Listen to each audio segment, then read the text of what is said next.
My name is Rick Strangway, and I'm here at Ambrose University in Calgary, where we host these Simpson conversations that relate to Alliance faith and thought and leadership for our licensed workers and leaders in churches across Canada.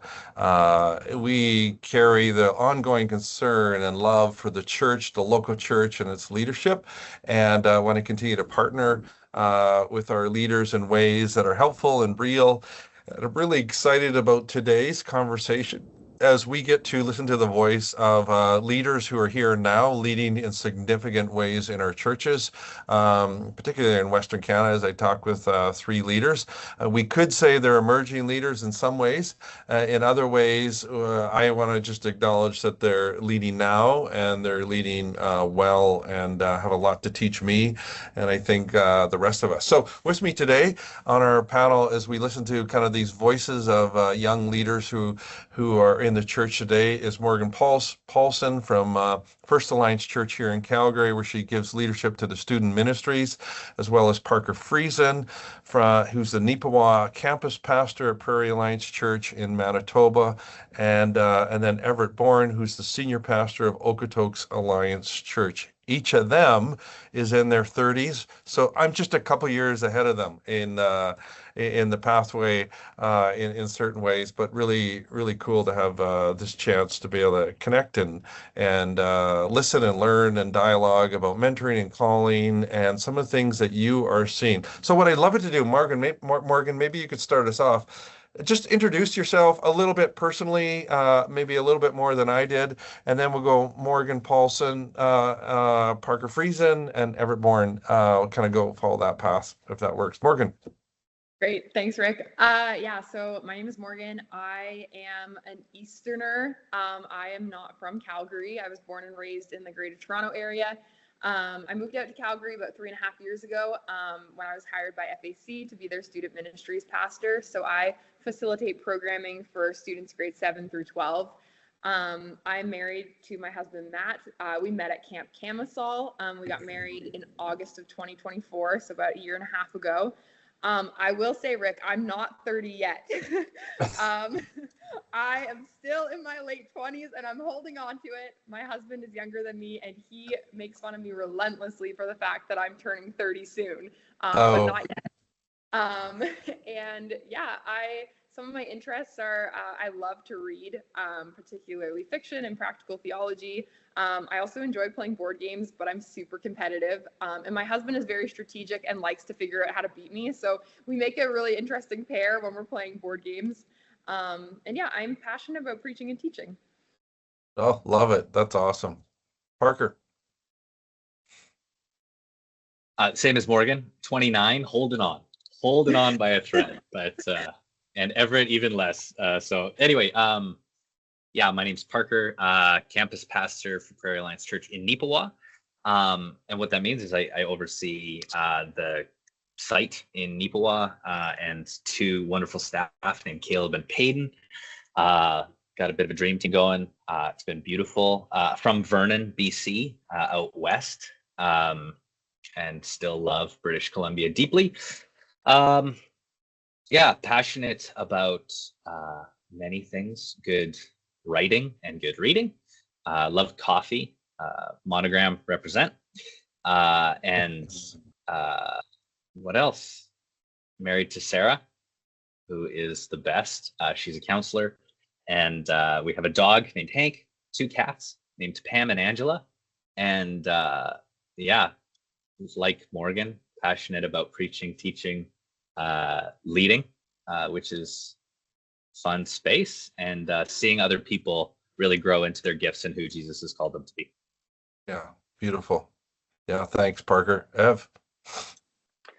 Yeah, so I grew up in Calgary and currently find myself in Okotoks, but I spent a couple years out in BC, out at Chilliwack Alliance Church. My wife and I got married 2023, and so we've been married a couple years now. And we've found our way back to Alberta and really been loving it here in Okotoks, just kind of south of Calgary. And I in the summers love to fly fish. That is my main hobby interest in the summer, and otherwise, yeah, I'd echo a lot of what's been said. I love reading good books. I also love board games, and my wife and I do a lot of that. And I also love coffee. Also love Monogram coffee, and yeah, also love preaching, leading, and all That's those great awesome. things. Well, I love that about all three of you, your love for preaching and teaching. That's a long time value and love for myself as well. Just a question for you, Everitt. You were in Chilliwack, now you're here in southern Alberta again. Where's the better fly fishing? I don't know fly fishing at all. So is it better here? Is it better there? It depends. So out in BC, they have these things that we're not really super familiar with as Albertans. They call them lakes, and those are fun for fishing. And that was a new experience for me as an Albertan, getting to go out and fish some lakes. But there is really top-notch river fly fishing here in Alberta and in BC. But I think I probably would choose the Southern Alberta fishing. That's good. Well, I know this a little bit too about each of you is you're thoughtful, you're engaging, you're really excellent pastoral leaders, you care for people, but as Morgan, as you said, you love to read too. But tell me a little bit of what you're reading these days or something that you've read recently. But I'd love to hear if you got two or three books kind of on the go. Tell me about it, Morgan. What are you reading these days? What's fun? What's kind of interesting? What's challenging? Yeah, so I mean, I love reading fiction, so I always have a novel on the go. I've kind of gotten back into that in the past couple of years.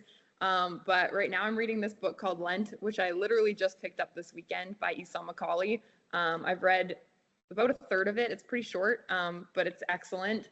And then I'm reading this book called Slow Theology, which one of my coworkers made fun of me the other day because I've been carrying this book around for months.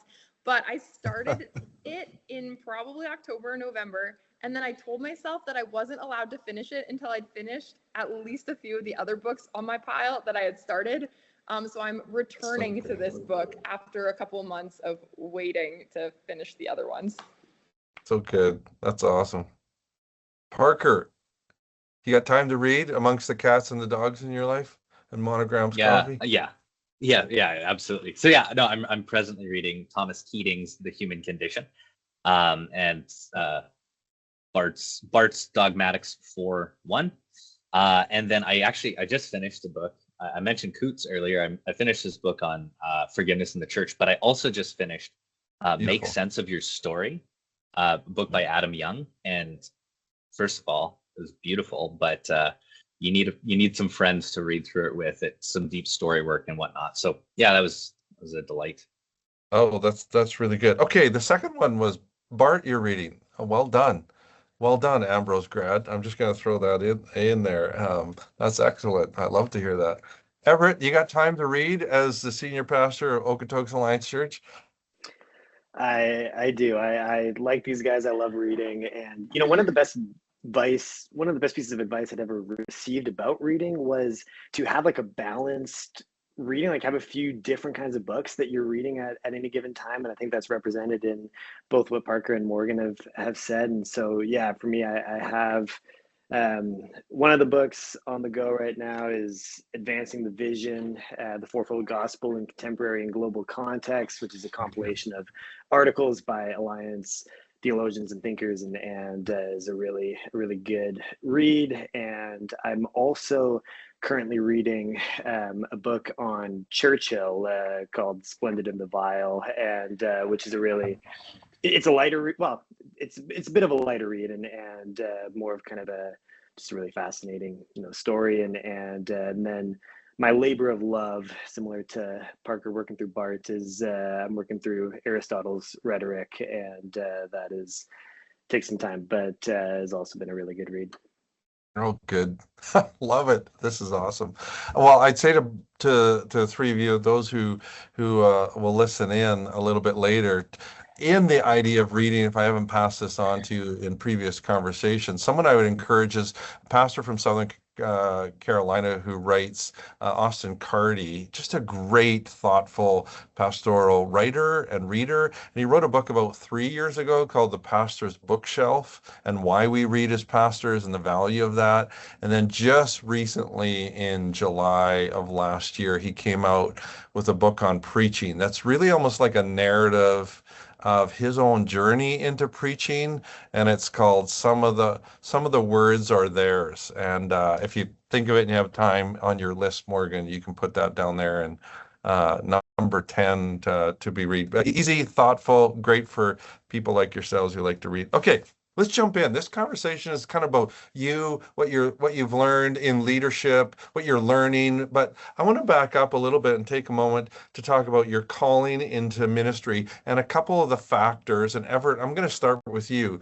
But what are some of the factors or peoples or moments that impacted God's call in your life, and how did that emerge? Take a moment or two to kind of share with that, and I'd love to hear the others of you kind of follow up after Everitt. Yeah, I think for me, a lot of it really starts in my time in youth ministry. I grew up in the church, grew up in a Christian family, and grew up going to youth. And I had some really great youth leaders and youth pastors that just saw a passion in me, a desire, and potentially a calling to do ministry, to preach and lead. And they kind of, recognized this in me from a young age. And I'm really grateful to them for the opportunities that they gave me in my time at youth to just step into leadership roles and preach and then to receive mentorship in those things. And that was, yeah, just absolutely crucial for me in kind of discerning that, this is something that God was calling me into. And those opportunities as a young teenager were really crucial parts of that. And yeah, then I graduated high school and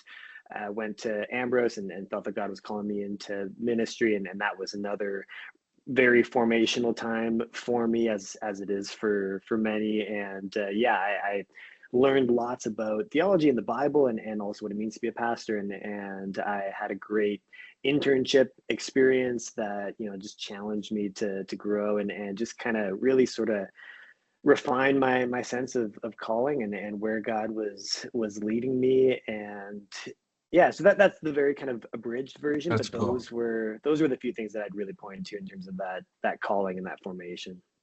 Yeah. Morgan, would you share a little bit, and then Parker wrap it up? Yeah, I would say like Everitt, youth was really significant for me. I think I started to sense my call to ministry when I was around 15 years old. And my first ministry love was worship arts. And so and I had, just like a lot of different people pouring into me during that time, like my youth pastor, worship pastors, lead pastors, youth leaders, peers, just received a lot of encouragement from them. I was really handed the keys, both figuratively, but also literally to the church. Like, when I was in university, I had the keys and the code. Wow. They entrusted me with a lot. And I think that was a really big part of my formation for sure. I do remember when our lead pastor told me that the Alliance had moved to ordain women. So I must have been around 15 years old because that's when it was. And so I don't know, I just have this, I don't know why I remember, but I have this distinct memory of where I was standing when he told me that. And then after high school, went to Tyndale for university. I started as a psych major, and there's a long story there, but I ended up switching to biblical studies and theology. I just still felt that on my heart. But I did feel a little bit nervous about jumping into that just because I wasn't sure what the opportunities would be like, what I would do with that kind of a degree. But when I switched, I really started to thrive. And one of the people that had a really significant impact on me is Benjamin Reynolds, who's the New Testament prof at Tyndale. And he just encouraged me from the get-go. He taught me how to be a faithful student of the word. He taught me how to write. He always marked our papers in green ink to mean like go and grow, because he felt that red was kind of like a stop, halt, don't keep going. I love it. He gave me a lot of opportunities to work with him on some projects, and just help me navigate some pretty significant life decisions post university. And so Yeah, I ended up going to seminary based on his recommendation. And yeah, I think in seminary too, a moment that was really significant for me was during we called it mentored ministry, but I don't know, your practicum or your internship. I was interning at a Baptist church, and that's where I felt like the Lord reaffirmed my call to ministry, which I find really interesting because I have a passion for preaching and teaching, and I never have been allowed to do it at that church. But that's where I felt, that the Lord was saying, okay, pastoral, because I think I kind of flip-flopped a little bit on scholarship or pastoral ministry. And it was through that experience that I felt the Lord say, no, like I've called you to be a pastor. So, yeah. Go back to when you were 15 for a second. How much clarity did you have kind of that time and that moment? Like, can you just highlight that for a little bit more? Like this sense of calling that started then, what was it? Just kind of a nudge or a general feel towards pastoral ministry or the church, or was it a little bit specific? I wouldn't say it was specific. I think like I had a nudge, but I didn't really know, like, it wasn't like I'm going to be a worship pastor. It was a nudge towards that. And I had this vision of like, maybe that's where God's calling me because he's gifted me in these areas. But I think like as I've journeyed with him through the years and had these different voices speaking into my life, that kind of has broadened, I guess, the calling to something that is a little different than I expected. I don't know that I expected to be a student ministries pastor. But it's wonderful and it's been awesome. That's great. I love it. Parker? Yeah. Thanks for sharing, Morgan. I love that green ink thing. That's amazing. It's such a small move, but a huge move. Yeah, for me, very similar. Youth group was huge. My first youth pastor was Jeremy Kinnenberg, and he was just so encouraging and affirming, prayed the paint off the walls over all of us. But there was, it was when I was, the following year, I guess, Kyle Trigg became our youth pastor. And I had a real come to Jesus moment before he became our youth pastor. But it was about a year into Kyle being there with us. And I sat down with him one evening and I was like, Kyle, I don't know why, but I think I'm supposed to be a pastor. And he nearly jumped out of his seat. He was so excited and just, I've seen this in you. I've been wanting to call it out, but I've been praying that God would show you himself. So that was really the start of things for me in a calling that direction. But it was throughout the years of just him pouring into me, my youth leaders coming alongside me as I navigated, come from an atheist home and really feeling this call to ministry and living into that.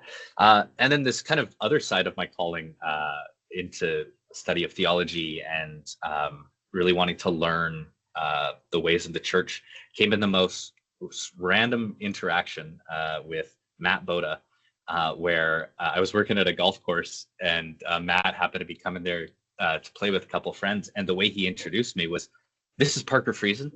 He loves theology.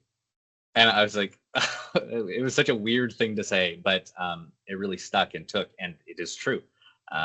This stuff interests me, and I love finding out more about who Jesus is through the saints. So, on the formation piece, which is kind of a side thing, the other thing with Scott Sear and Kyle Trigg, who are my two youth pastors, was they just cultivated a culture of intense devotion to Jesus and an intense devotion to reading scripture and theology. And I think I just being raised in that theologically, I was like, this is what Christianity is. And so that early formation was more by osmosis than it was necessarily by somebody telling me out, right, this is what Christian does. We just kind of fell into it. So. Well, big respect to each of you for your thoughtfulness, engaging, theology and scripture and learning. And I know education's been a big part of it, but I love how in each of your stories there's that sense of narrative and people in moments who walked with you, prayed over you, into you, in that kind of sense, and then spoke to you. And I'm sure you could say more, but that influence is so cool just to hear, and the many that go before all of us and have influenced our lives. So I'd love to think a little bit here, just dialogue a little bit about the idea of mentorship, and maybe particularly from your perspective, without obviously saying names or anything like that, but who have uh, what have you gleaned from good mentors? Like, or maybe this question is better. What has been a good mentor for you? How have they showed up in your life? When have they showed up? Has it been that consistent person from, 15? And I'll start with you, Parker, kind of, or has it been different people for different moments? So talk about mentorship and those who've mentored you and what you've gleaned and what's been good. And later I'll probably ask, what's been some weaknesses that you've experienced through people mentoring you? But yeah, Parker, could you get it started off? Yeah, happy to. I can't remember which one of Peterson's books it was, but he talks about like these three different mentors he had in a year where, the first one pretty much just wanted to talk about himself, talk about all his stories, and hope that Peterson would glean something from it. And the second one, I think, it's a little bit hazy, but pretty much just sat down and was like, so what do you want? Like, what do you want to do? But the third mentor really, really sat down and listened to Eugene and asked some questions and probed into his heart and that kind of stuff. I think that I've experienced each of those, but I specifically think the type of mentor that's been really, really helpful are the ones who probe with really, really good questions, are more interested in who we are necessarily, or why am I saying we? I'll let you guys answer for yourself, who I am, rather than specifics necessarily of my job or who they think I should be. Who really want to find out the person God's put in front of them. And I would say also to the question, different mentors for different seasons. I've found having different mentors who can speak different languages has been really helpful. I know you said don't name names, but I'll name one name, like for example, Ian Trigg. When I sit down with Ian, I know he's just going to give me 4 different anecdotes from different times in his ministry life where it went to hell, but then God redeemed it and changed him through it. And it's all going to be okay, Parker. And there's times when that's been amazing. And, there's other times where I'll sit down with somebody who's maybe a little bit more theologically oriented, or somebody who's in the midst of it, or whatever it might be. Having a cacophony of voices, not noisily, but just different voices for different spaces, has been really, really helpful. Does that make sense? Yeah, totally. That's really good.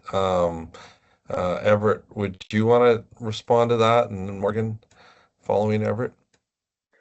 Sure. Yeah, I'll jump off some of the things that Parker had mentioned there, and I think I'd agree with everything that he had said there. And I really like the idea of having a mentor that's willing to probe more than just kind of,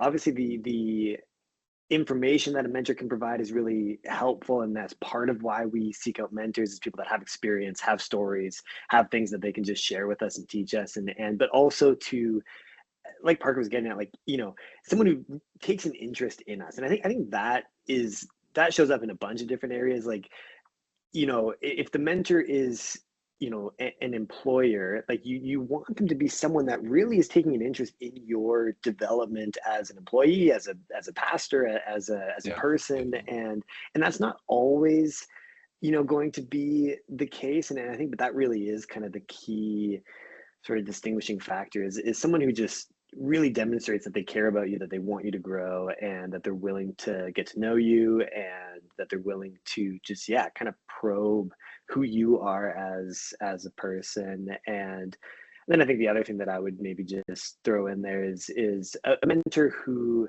again, maybe this is, in the context of that mentor being an employer, is that they're willing to give you opportunities. They're willing to trust you, and just kind of even give you room to fail and learn and coach you through that. And I think that is a really kind of just, I've really appreciated, again, not to name names, but when I was out in Chilliwack, the lead pastor who was there, he I felt was really good at doing this with me, where he yeah, he just gave me opportunities. He clearly was taking an interest in who I was as a person, as a pastor, and I think that was clearly demonstrated in when I ended up leaving Chilliwack to come here and be the lead pastor at Okotoks Alliance. He was incredibly supportive of that, incredibly encouraging, just excited Awesome. to see me step into this role, and excited he got to be a part of kind of mentoring me while I was there. And he just, yeah, he took that interest in me. He gave me opportunities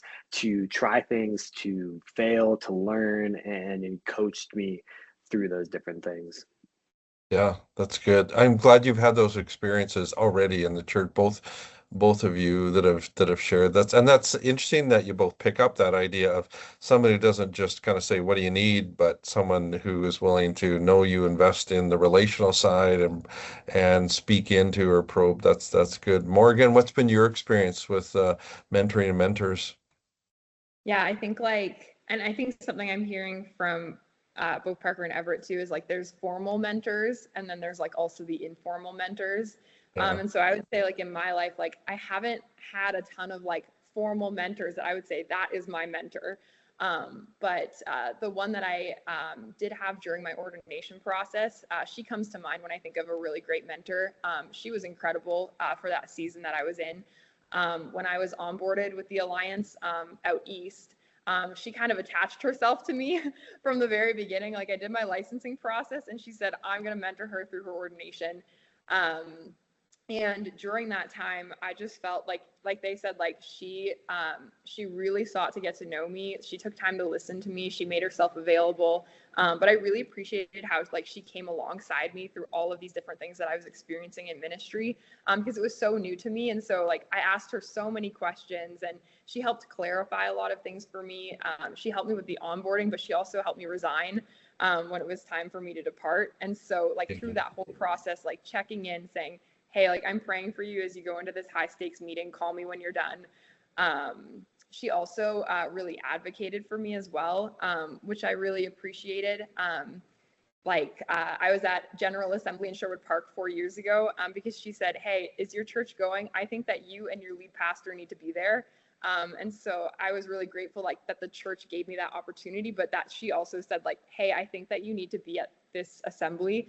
And through that whole process too, like I'd never been to a General Assembly. Like I grew up Alliance, but I didn't really know a lot about the Alliance at that point. And through that whole week, she like came alongside me. She taught me the ropes. I sat with her in every session. We whispered back and forth, and I'd say, what is this? Like, what's the significance of this vote, or what's happening now? And she'd whisper back. And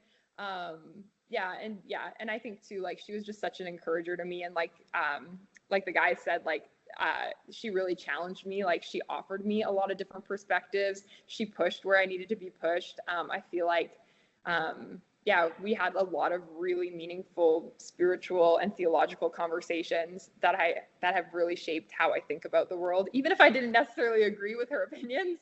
It was really formative for me. And now I think I have like lots of informal mentors. And I think like I have informal mentors in different areas, I guess. Like I would say that like my supervisor is like an informal mentor, not by name, but like he's informally mentoring me in youth ministry. He's been doing youth ministry since before I was born.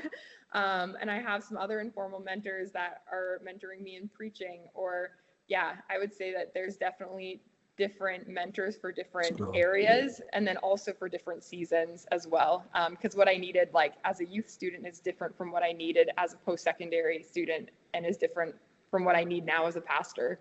Right. So Okay, and I won't designate who should speak to this, just if anyone wants to or you all want to, someone can just respond. But thinking of of your heart's desire, have there been things that you've wished for at times of your life that you had a mentor for, or someone that would speak into your life, or have you had experiences where yeah, I thought I had a mentor, but it was just a bad experience, or they kind of didn't show up there for me, I asked Rick Strangway to kind of be a part of it, and then he never responded, or whatever it was. But just as you've seen yourself develop in these last few years, what have you wanted in mentoring that maybe hasn't always been there, and that someone like a little bit further down the path or someone my age needs to hear you say?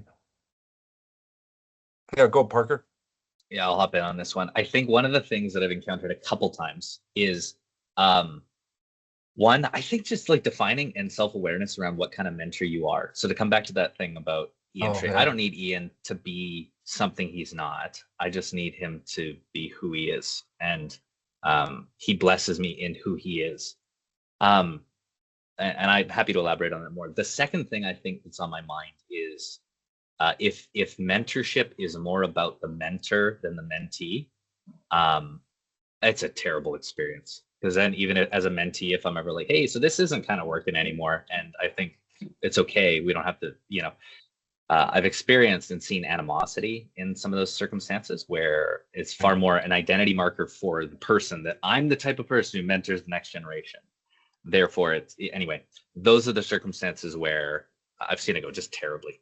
Does that make sense? Yeah, totally. Yeah, that's great. I really appreciate that. Any other thoughts or comments from anyone else?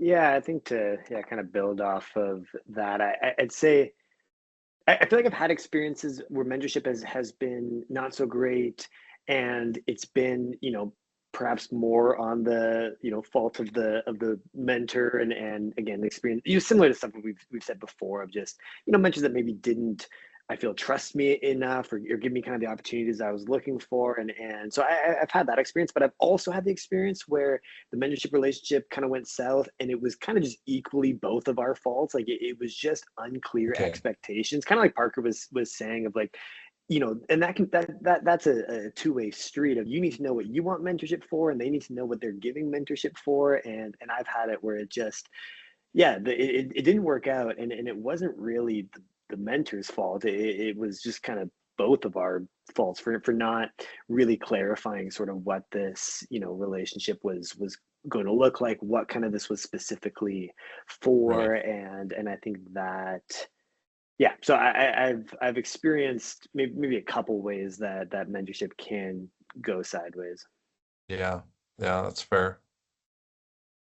Morgan, did you want to add, or you don't have to, but no, No, you're I good. great. Yeah, no, that's good. I mean, I think there's so much to learn too. Mentoring is an area where we all in pastoral ministry, my general observation, we all do it. We all being asked to do it. We all want to do it. I think genuinely, truly, there's a part of every one of us that wants to invest in the next person, a friend, a colleague, someone who's coming behind, or wherever. But sometimes we don't always think about it or give attention to what is needed. And I love it the way you frame some of these things about seasons of your life, or informal mentorship, and formal kind of mentorship expectations. What can we glean? Or even kind of what you said, Parker, there. Yeah, when the mentorship becomes too much about the mentor just telling you this is the way I would do it when I was a youth pastor back in the 80s, Parker. Like I get that. And I think we've all certainly I can recall examples where it's just like that wasn't helpful. So I value what you've said. I think do you find yourself these days constantly beyond the intentional relationships you have maybe with elders or key leaders, staff in a couple of your roles, or key volunteers in student ministry? Do you yourselves mentor others or invest in others in ways that are kind of more informal, that are in a sense outside of your direct ministry? Yeah, Parker does. Yeah, thinking. That maybe was a bad question. Wasn't setting up a long answer. I was just more curious. I want to maybe shift our conversation in the next few minutes and thinking about like you developing as a leader. Honestly, with utmost respect to each of you, I have a lot of appreciation for each of your gifts and your abilities and your wisdom, and just hearing you talk and about various things, your character and people who speak about you to me, each one of you is fairly significant. And so, but I wanted you to express, what are you trying to do these days as you continue to develop for the next 3 or 4 years? All in your 20s, all thinking about kind of this next season. You've kind of got that initial ministry experience under your belt. And now what, as you look forward to the next 3, 5 years, how do you keep developing? Can I go to you, Everitt, and start there? How do you keep developing, or what are you thinking about ongoing? What do you need to do? However you respond to that is good. Yeah, it's a good question. I think, yeah, I feel like for me, there's so many things that I want to learn, so many areas that I want to grow in, and I think, yeah, in this season, in this role, I'm really thinking about how I grow as a preacher and how I grow as a leader. I think those have been kind of sort of a couple main areas, and yeah, in terms of That's how. that's why you're reading Aristotle. I love that. Exactly, That's exactly. And I think reading books is one of the key ways that we grow and learn. And I think those are just very valuable resources and valuable conversations that we get to have with, people that have walked this road before us. And then also the conversations with people who are, still alive and can actually mentor us in person is good as well. And we've talked about mentorship and the importance of that, and so I think those are really kind of the key ways that we learn and grow. And I think too, one of the things that I'm learning is just that we need to have experiences, we need to try things, we need to and do it with a willingness to fail and an eagerness to learn. And I think that is challenging sometimes for us, especially as young leaders. Sometimes we feel like we want to prove that we're capable, that we're good at what we do, but ultimately we don't learn and we don't grow unless we have that willingness to fail and then learn from those experiences and get mentorship and coaching from people who have also learned from their experiences. And so I think that, yeah, those are the things that I'm thinking about in terms of how I grow and learn in this next season. that's really good. That line you just gave us there, the willingness to fail, eagerness to learn. So good, and it takes a lot of courage to kind of live in that kind of posture, and then humility, of course, to follow up on that. Morgan, thinking about your ongoing development or the things that you see are important or what you long for and you want to as you continue to build the foundation of God's calling in your life and who you are. How do you keep developing that? Yeah, I mean, I agree with Everitt. Reading is something that I am doing to continue developing. I think because I'm no longer a student in the formal sense. Yeah. I'm not in school anymore and I'm done my ordination. And so I think reading really helps me to continue to be a student and to broaden my perspective and to deepen my understanding on whatever it is that I'm reading. I would say that I'm really hoping to develop as a preacher as well, just in in competence and just wanting to develop in that area. And so I've had a little bit of some coaching opportunities that I am doing. And then one of the things that Kyle Trigg said to me was just take every opportunity you can, really get your reps in, because you only get stronger when you're actually doing it.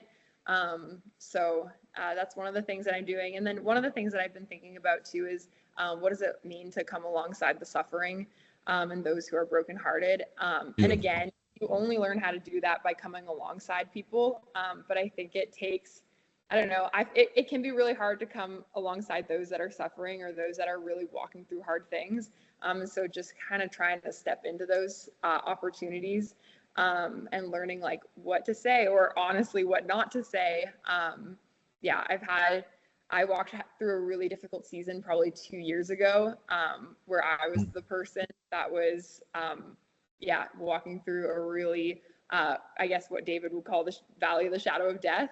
And so I think that's made me more aware of the people in my context and made me more aware of what was helpful and what wasn't helpful and how can I walk alongside people that are walking through something that's similar or dissimilar to my own situation. Yeah. How do you, okay, that reminds me of something. A number of years ago, when I was close to your age, I was senior pastor of a church. I remember someone standing up when I candidated. We had a large kind of church congregation and they pointed at me and said, you know, you're the same age as my child, my son. How are you going to be my pastor? And one of the challenges I think of developing is we don't have a lot of what you have, many experiences that are rich, but it's hard to kind of speak into certain types of things. How do you develop in areas where you haven't had that experience yet, and yet each of you are gifted leaders and you're being called into things. I know that.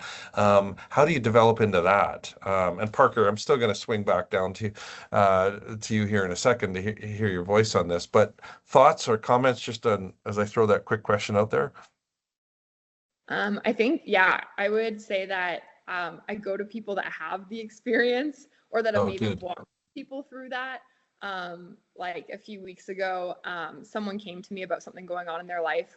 And I just had no idea how to respond because I'd never been in a situation where I'd had to respond to a situation like what that person was experiencing.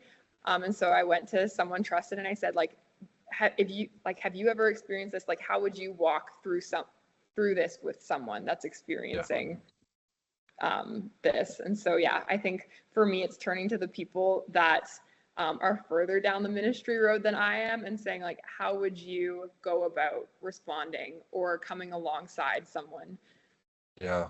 Yeah, that's good. I mean, and that's what we've all done along the way with people. I think that's excellent.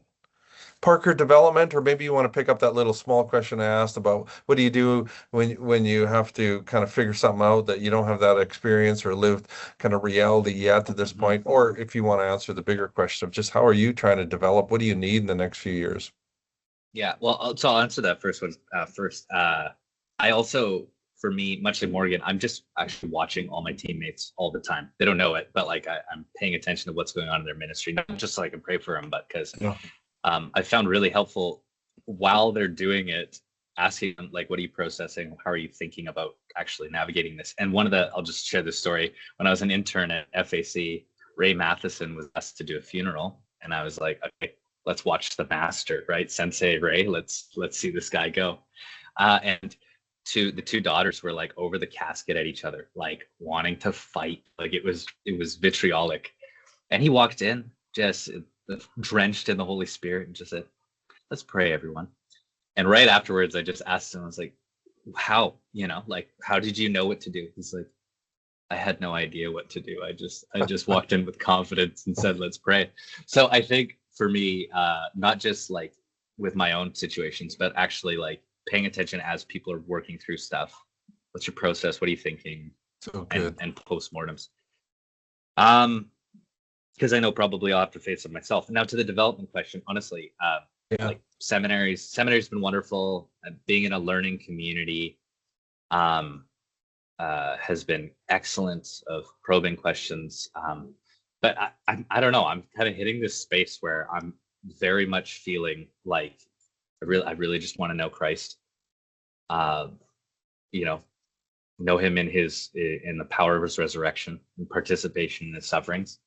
I've really experienced over the last season watching people, and this isn't to counter anything you guys have said. I know that you're thinking the same thing, but like a lot of people who are working really hard at refining skills without like a desire for intimacy with Christ. Mm-hmm. And watching just it be so unsatisfying to do the work of ministry. Or just for a desire to take it somewhere else. And I'm in this season of life where like we got tons of challenges we're facing, having to end problem solving and navigating all that stuff. But I'm very much in this season of just really wanting to know Jesus. I think if after 5 years I'm more intimate with Jesus than today, we'll figure the rest of it out. But that's really where I want to find myself. That's so great. I mean, that's refreshing, encouraging to hear on a number, and even the way you give yourself space and time, like, kind of in this winter, this is what I'm, but you're saying, hey, in the next 5 years. That's encouraging for me to hear. And there's so much demand on each of us to continue to grow and develop, and there's so much to learn and so many things that you could tell me to read and I could make a suggestion or two. So this development piece is so key, and thinking about that in the growth and increments as you build kind of your life and follow faithfully in your calling is kind of important. If you were to say, like, in your ongoing development, this is what I need from those who are further down the path. These are the kinds of things I need to hear about or see. Like, and then one way, this is the question that this whole conversation today is built around. Hearing your voice is important right now. What do you need from me and my generation? Morgan, can I get you to start? Is that putting you on the spot too quick? No, it's Because I okay. know Everett's got a good Aristotle quote, and I'm sure he's going to drop some gold on us here in a second. But I'll let that simmer. And Morgan, what do you think? What do you need from that older generation, my generation, kind of, so to speak? Yeah, I would say the first thing that comes to mind is just opportunity. Like opportunity to lead and to teach, and like honestly just to experience, like to be in the room. Yeah, some of the things that I've really appreciated are when people say like, hey, come with me to this. So like I went to a funeral a few months ago to watch someone lead it, who just said, hey, like I'd love for you to see this process and experience, you know, what it means to walk with a family that's grieving. I think the experience part and just having the opportunity to be there is something that's big. And then I would say the other thing is encouragement and feedback. I feel like I mean, in my experience, I don't get a ton of feedback, and maybe that's because I work with students, and students just maybe aren't quite as ready to give feedback unless like something really sucks. But I think like we need to hear, you know, like we need to hear what we're doing well, but then we also need to know like where are those areas that we can improve or further develop, or things that we should be thinking about. I think that those are the two things that come to mind for me. That's excellent. Those are good. That's, yeah. Everett, thought, comment, Aristotle?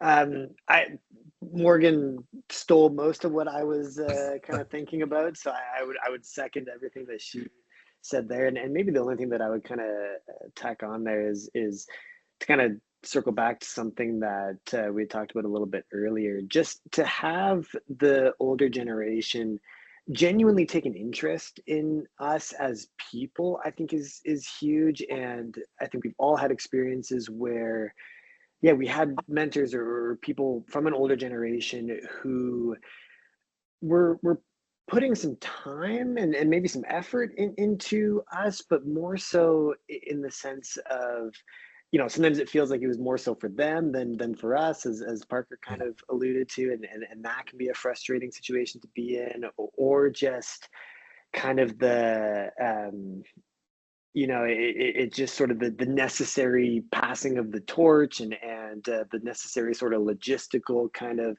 it just to have people that are older than us, you know, really take an interest in who we are as people, who we are as pastors, demonstrate a genuine care and love for us is huge. And again, I shared my experience coming, you know, transitioning from Yeah. Chilliwack. That just meant so much to me because I could tell that my mentor there, my employer there, took an interest in who I was as a person. He was, you know, it was challenging for them to, you know, have to fill this role that I left vacant at that church, but ultimately he was excited for me as I moved to a new role, took on a new thing. Like he was just, yeah, I know many people who have transitioned out of roles and have just not got that same reaction from their employer, their even their mentor in that situation. And that person was more concerned about the church that they were building and the thing that they were doing, and less concerned about this young leader that they were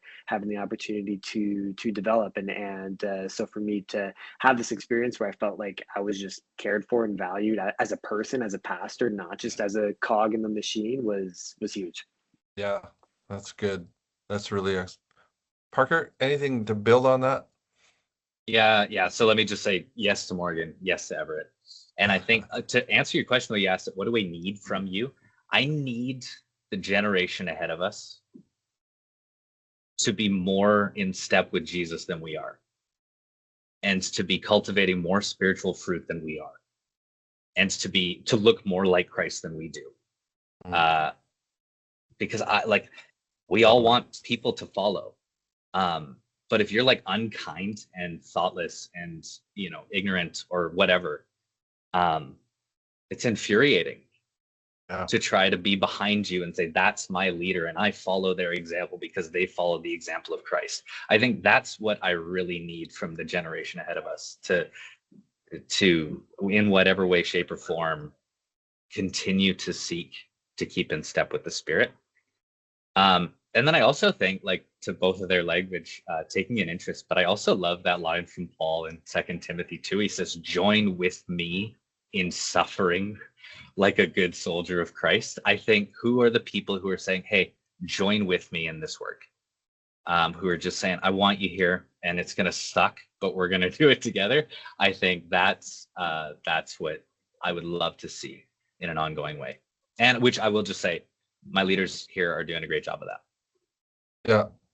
I mean, all three of you just, I feel we could just talk about that even longer, and that dialogue with people in their 40s and their 50s and 60s and so on across the country with leaders like you, and just hearing you say that about a deeper hunger that's more maturing, the example of that, the investment and interest in your life, the willingness to kind of walk with you, to invite you in, to affirm and call out and give feedback. Those, like that's excellent. That was, I think that's really powerful to hear. And it reminds us all just the importance of this kind of a conversation that's human, that's rooted in real relationships and real mentoring and real conversations with one another, across ages and gender and different contexts that we live in. So thanks for that kind of thoughtfulness and feedback. With a little bit of time that we have left, I would love to hear an answer to this question. And I'll say the question, but then let me set up the question a little bit. The question is, what are you hopeful for as you think about Christ Church? These days, from your seat, from your corner office, Everitt there in senior pastor world, what do you see that you just look forward to? But I say that because for a long time there's this been building conversation that's been happening for decades about culture, about shift in culture, about Canada and secularization, about movements, about concern, about pastors failing. We've seen that. We hear that daily on our social feeds. And about sometimes I would hear your generation or a younger generation behind me coming along and being discouraged and being overwhelmed and too many things coming at them. So I asked that question with the sense of what are you hopeful for? What do you see Christ doing? What makes you kind of lean forward and go, not just mentoring in others, I'm leaning in for what God is calling me to in the years ahead. Parker? And then Morgan, and then I'll end with Everitt. Yeah. So what am I hopeful for? Like a number of things. I think just paying attention to my generation. It's been interesting to watch. Anytime I say the words, come to me, all you who are weary and burdened, and I will give you rest. Watching people from my generation who are like, we got to get ahead. We're never going to be able to afford a house. We got to do everything perfectly to have the type of life. Watching my generation be so overwhelmed with trying to do everything, and then hearing the words of Jesus and hearing the thing that their soul is longing for, like the rest and shalom of Christ. I think that gets me so excited because at least, and maybe 5 years from now, when our generation realizes, as they're making way too much money at way too young an age because they work so hard to get ahead, and realizing that it answers none of the questions they're actually longing for, I'm hopeful to see our generation come alive in Christ in a way that we've all been praying for a very long time. Yeah, that's great. Morgan? Yeah, I mean, my world right now is like student ministries. And so I think Yeah. I'm really hopeful about the next generation, about like Gen Z, Gen Alpha, because I see so much enthusiasm in them and like a rootedness and like a desire to lead and a desire to step into what God has called them to. And I think what's been so cool is to see how they're engaging the world right now and how they're asking hard questions and discerning what voices to listen to. I've got one student that will text me quite frequently, actually, maybe once a month or once every 2 months, with like I saw this online, how would you respond to this? Or I saw this online and this is giving me concern. Or yeah, so like they're really thinking through like, what am I seeing online, what am I engaging with? They're aware that like of all the algorithms, and you watch one video and suddenly your feed's full of everything else. I think I've got students that like they bring their Bible with them everywhere, and not just like I always have it, but like it's like this Bible, Wow. like one of my kids, it's falling apart, and she's like, "Do you know anyone that does bookbinding?"